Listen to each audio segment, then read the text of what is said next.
Kong Juan Carlos Arjo Aitaide of Quezon City. Nican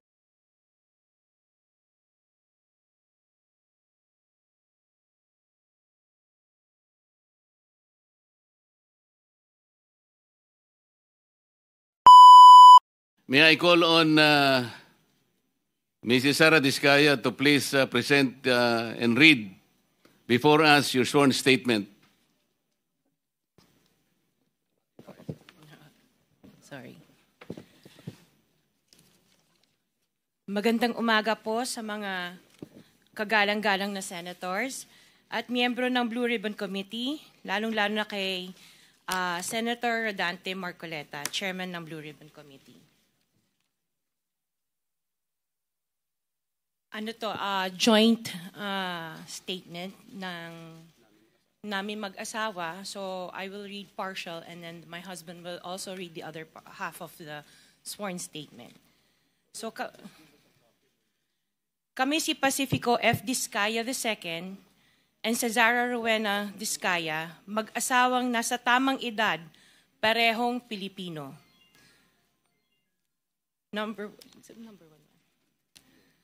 Number one, noong 2003, kaming mag-asawa ay tinayun ang kumpanya na pinangalan namin St. Gerard Construction.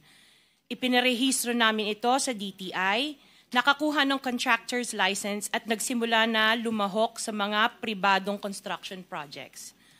Number two, kinalaunan nagsimula na rin kami na lumahok sa mga government projects. Natuklasan namin na hindi naging madali ang trabaho sa mga government projects. Madalas mahirap ang paniningil ng bayad at matagal bago kami mabayaran ng gobyerno. Number 4, hanggang dumating ang pagkakataon, lumapit sa amin ang isang kaibigan na si Voltaire Claveria at inalok kaming magkaroon ng proyekto sa national level gamit ang aming lisensya.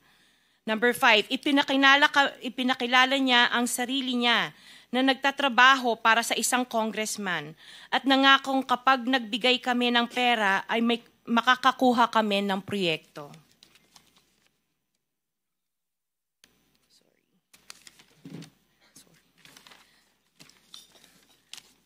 Number 6, dahil wala kaming alam sa kalakaran sa pambansang proyekto sa gobyerno, nagtiwala kami at ibinigay ang lahat ng ipon naming mag-asawa. Sa kasamaang palad, niloko lang niya kami. Naglaho siya, dala ang pera namin mag-asawa. Nagpunta kami sa DPWH para i-report ang nangyari, pero hindi nila ito pinansin. Kahit ganon, hindi kami sumuko. Gusto ko pa rin gawin ng tama ang negosyo, kaya patuloy kaming sumasali sa mga biddings sa gobyerno. Sa kalaunan, ang kumpanya namin ay nanalo sa mga bidding sa mga proyekto sa national government sa pamamagitan ng patas na bidding. Ibinuhos namin ang lahat ng aming pagsisikap para maipakita ang kakayahan ng aming kumpanya na mayroong maayos na paggagawa, dekalidad na resulta, at natatapos sa tamang oras.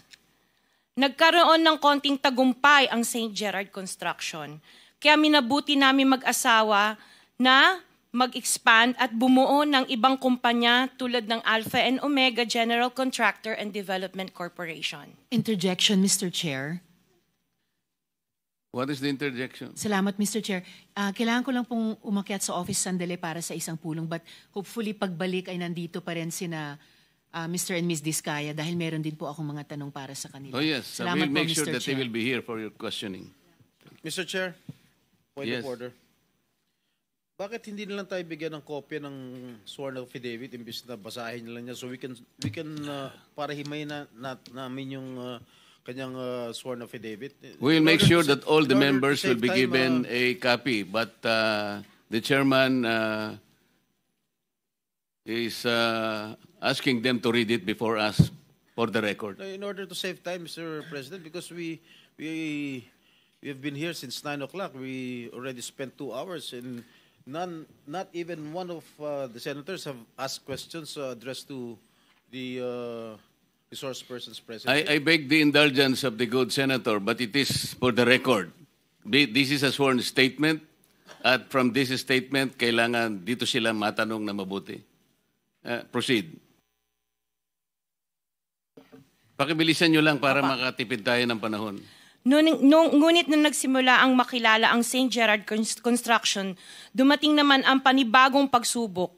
Unti-unti nagsilapitan ang mga district engineers at mga regional directors ng DPWH at mga chiefs of staff na mga mambabatas na nag-aalok ng mga proyektong sinasabi nilang pondo na mambabatas.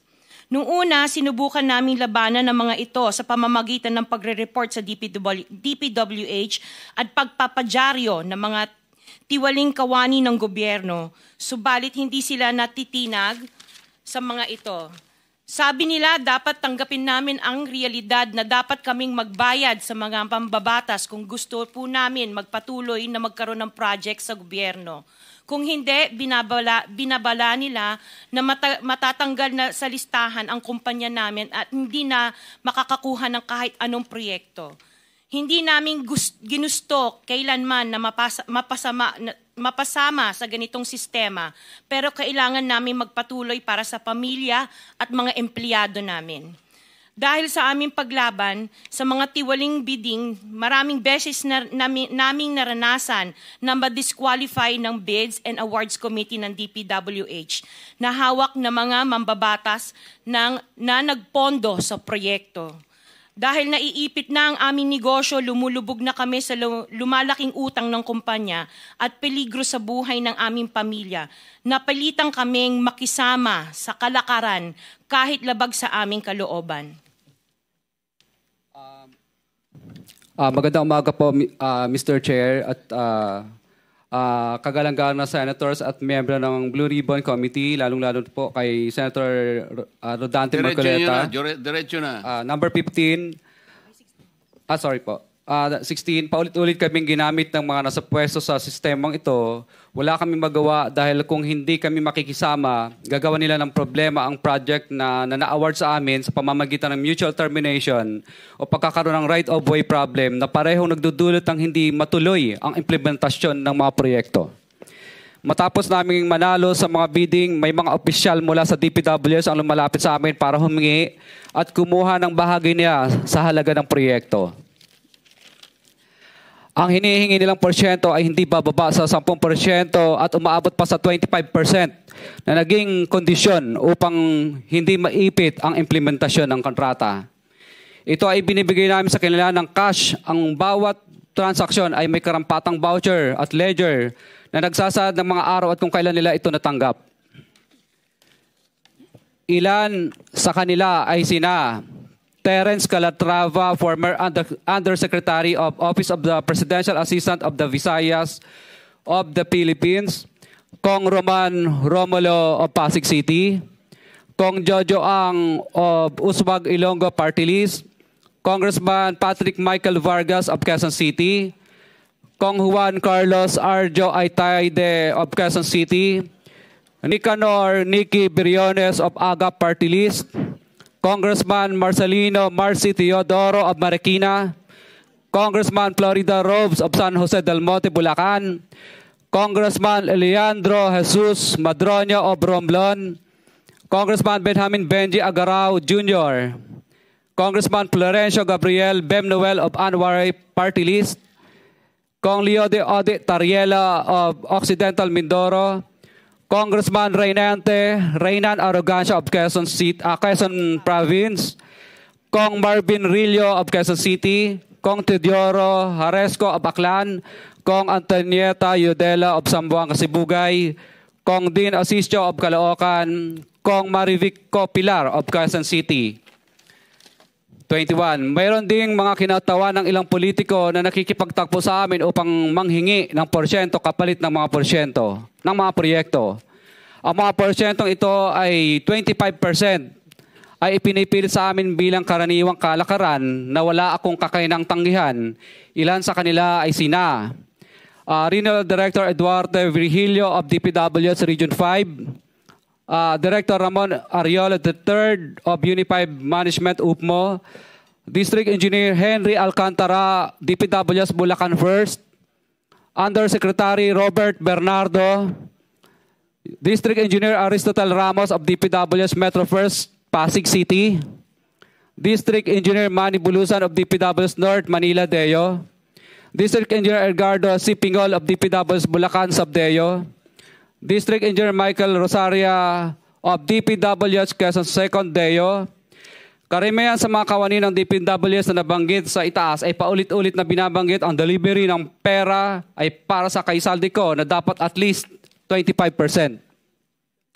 Si Kong Marvin Rillo naman ay ilang beses na binabanggit ang pangalan ni Speaker Martin Romualdez bilang kanyang malapit na kaibigan. 25. Sa tuwing umiinom kami sa Wine Story, sa BGC at sa Shangri-La Mall, sinasabi pa ni Kong Rillo na lahat ng kanyang request para sa pondo ay galing pa mismo sa unprogrammed funds at insertion na inaaprubahan ni Speaker. Ang tao ni Marvin Rillo na si Bogs Magalong ang pumupunta sa amin para kunin ang pera sa aming opisina o sa Wine Story.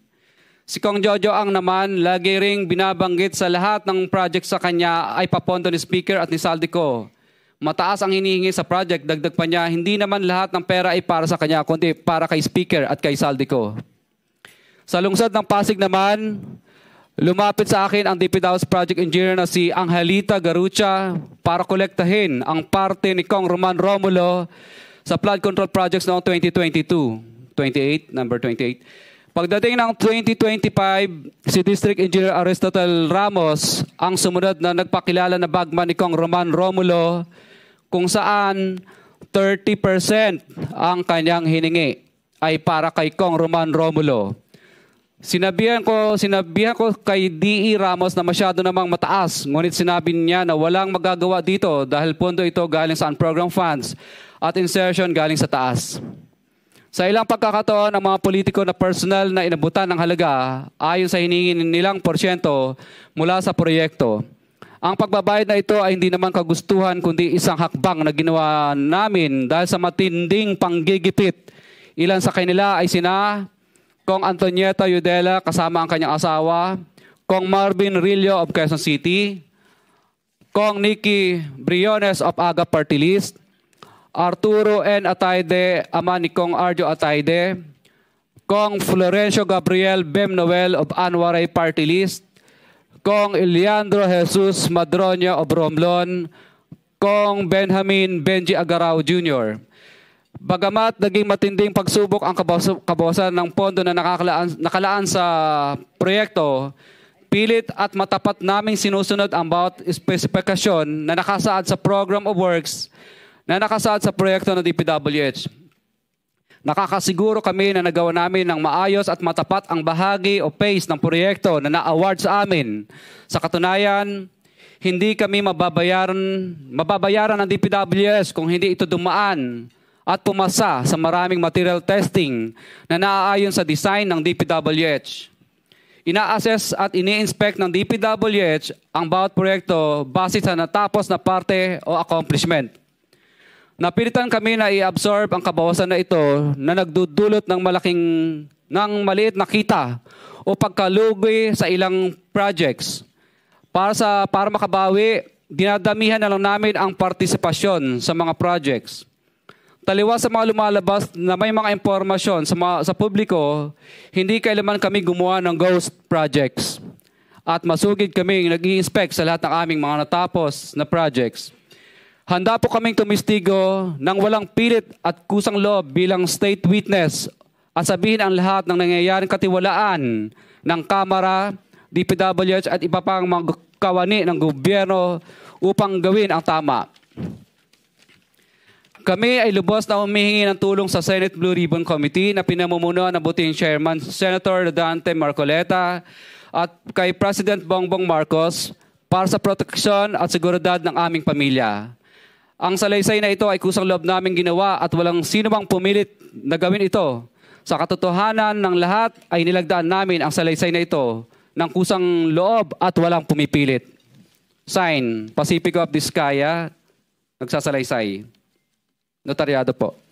For the record, this sworn statement was notarized by a certain Attorney Reynaldo F. Segobiense, PTR number 246726, January 4, 2024.